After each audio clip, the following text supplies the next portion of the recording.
Hello everyone, कैसे हैं आप सब। उम्मीद करता हूं आप सब काफ़ी अच्छे होंगे। मैं पिछले के बाद ही आप सबके लिए एक फ्रेश टॉपिक पर नए पॉडकास्ट लेकर के आ गया हूं। उम्मीद है ये पॉडकास्ट आप सबको काफ़ी पसंद आएगा। मैं पॉडकास्ट में ज़्यादा समय न लूंगा, सीधे इसके टॉपिक पे चलते हैं। इसके हेडलाइन को जान लेते हैं। इसका हेडलाइन है कि आखिर डोनाल्ड ट्रंप के खिलाफ जो नो किंग के नारे लगे थे वो क्यों लगे थे, इसका विश्लेषण आज मैं करने वाला हूँ।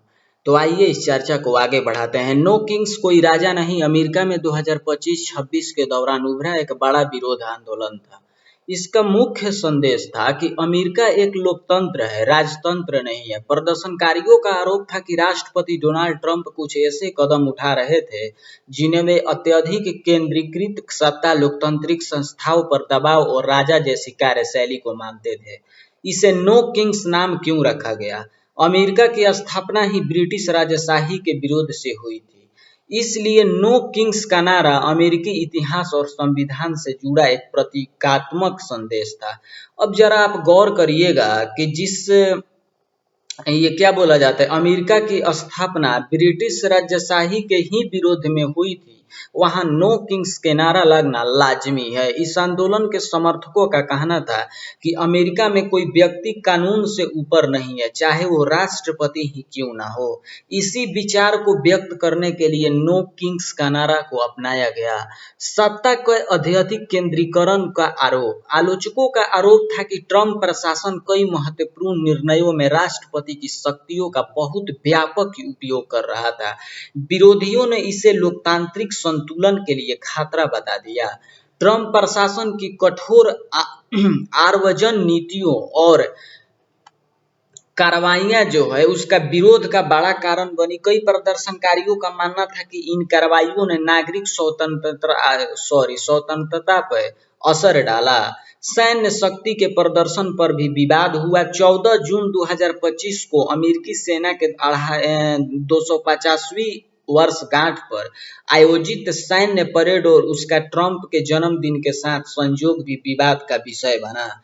विरोधियों ने इसे राष्ट्रपति की व्यक्तिगत छवि को मजबूत करने वाला कार्यक्रम बताया, जबकि समर्थकों ने इसे सेना के सम्मान का उत्सव कहा। लोकतांत्रिक संस्थाओं को लेकर भी चिंता जग जाहिर हुई। कुछ संगठनों और प्रदर्शनकारियों का कहना था कि न्यायपालिक, मीडिया और अन्य संस्थाओं के साथ टकराव लोकतांत्रिक परंपराओं को कमजोर कर सकता है। इसी कारण उन्हें नो किंग आंदोलन को लोकतंत्र की रक्षा का अभियान बताया था।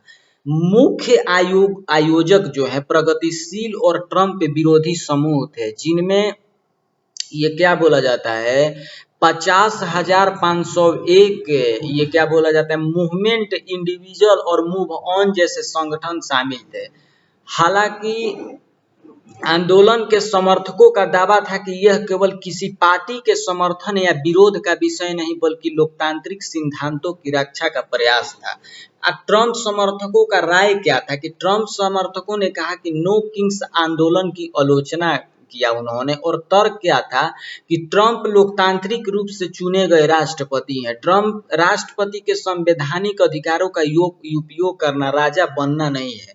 विरोधी समूह राजनीतिक कारणों से ट्रंप को बदनाम कर रहे हैं। सीमा सुरक्षा, आव्रजन नियंत्रण और राष्ट्रीय सुरक्षा के कदम आवश्यक थे। रिपोर्ट के अनुसार जून 2025 में अमेरिका के लगभग 2100 स्थानों पर नो किंग प्रदर्शन हुए। विभिन्न स्रोतों के अनुसार इसमें लाखों लोगों ने भाग लिया, जिससे यह हाल के अमेरिकी इतिहास के सबसे बड़े विरोध प्रदर्शनों में एक माना गया। कई प्रदर्शनकारियों और आयोजकों ने ट्रंप की नीतियों को अत्यधिक सत्तावादी बताया, लेकिन यह ध्यान रखना जरूरी है कि यह उनकी राजनीतिक राय थी, कोई कानूनी या आधिकारिक निष्कर्ष नहीं। इसलिए नो किंग्स नारा एक राजनीतिक संदेश था, न कि अदालत या सरकार द्वारा दिया गया कोई निर्णय था। नो किंग्स आंदोलन इसलिए शुरू हुआ क्योंकि लाखों अमेरिकी नागरिकों और कई संगठनों को लगा कि डोनाल्ड ट्रंप की कुछ नीतियां और निर्णय लोकतांत्रिक मूल्यों के विपरीत जा रहे हैं।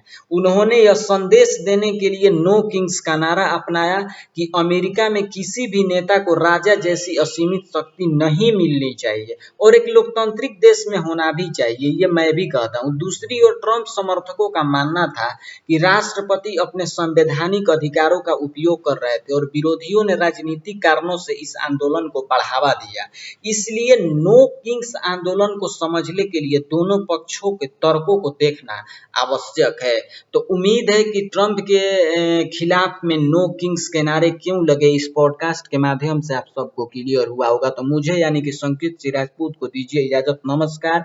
और अगर इस चैनल पे नए आकर के इस पॉडकास्ट को सुन रहे हैं तो इसे सब्सक्राइब कर लीजिएगा और बेल आइकन को इसलिए दबा दीजिएगा ताकि आपके पास हर एक लेटेस्ट पॉडकास्ट सबसे पहले पहुंचे। जय हिंद, वंदे मातरम, और आप अपना ढेर सारा ख्याल रखिएगा।